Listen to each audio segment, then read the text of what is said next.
Greetings from the Tulsa World OU Sports Extra team from Owen Field. I am Nate Feken, joined by Eric Bailey and Mason Young after a survive and advance type game from the Sooners as they beat UCF in the first ever matchup between the two teams, 31-29. There's a lot of good and bad in here, fellas, from this one.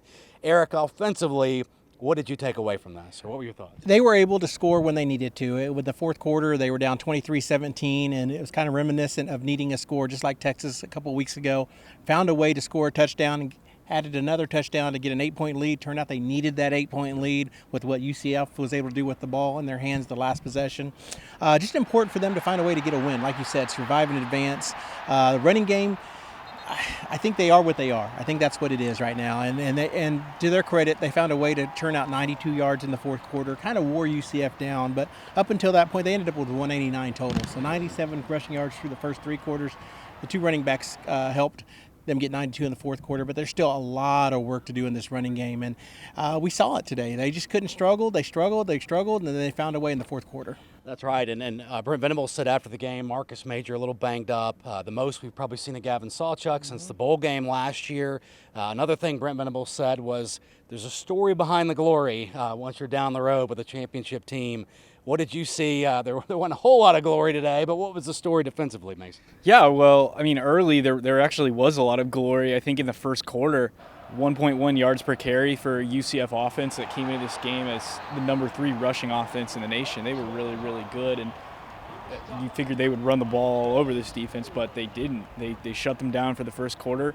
As you talked about before, just a lot of good and a lot of bad from this defense. They gave up their biggest rushing play of the season that they've given up. They gave up their biggest passing play of the season that they've given up in this game with Woody Washington biting on a fake and his man getting behind him and them throwing a long touchdown pass. You don't like those moments. You also think about they had set up for another goal line stand as well, similar to the one that they had against Texas last week where they just stuffed them on all 3 plays, and then Jaron Canick gets called for taunting somebody, and you refresh the downs, and UCF gets some points out of it.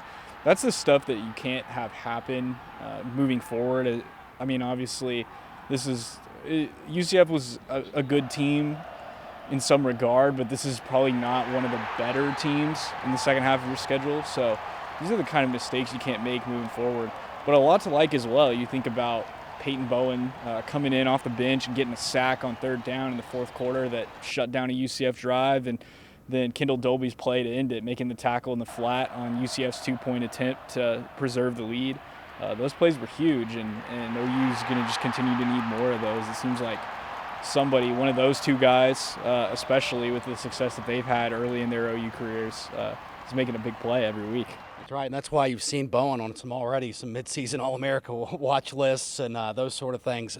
Spectacular so far. Another young guy been spectacular so far. Nick Anderson.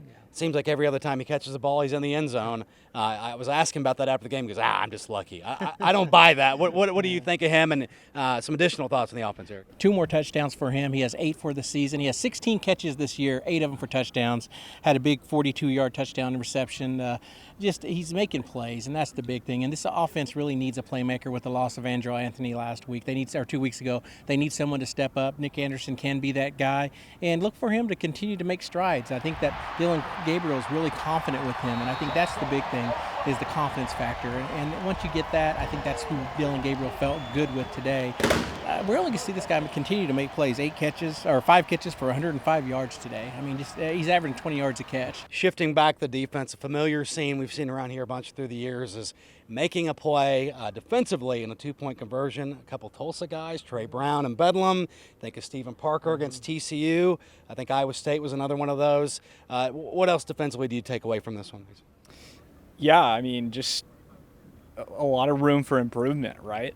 I think that obviously when you get those big plays, it's huge for your confidence moving forward. I think especially a guy like Kendall Dolby that had an interception in the Red River rivalry and now goes out and makes this play today. His confidence is going to continue to skyrocket. But the plays where you shoot yourself in the foot, like with the taunting call, that's the stuff that you can't have moving forward. And I would say this also. I mean, it didn't really help OU's case that on that long touchdown play, the guy blew a kiss to the OU sideline, and the referee didn't see it.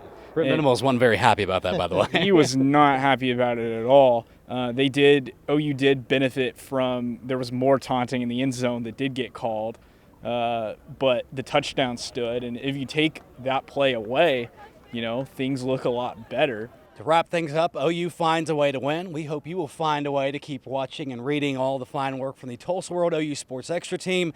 For Eric Bailey, Mason Young, I'm Nate Feken, wrapping things up from here on Home Field.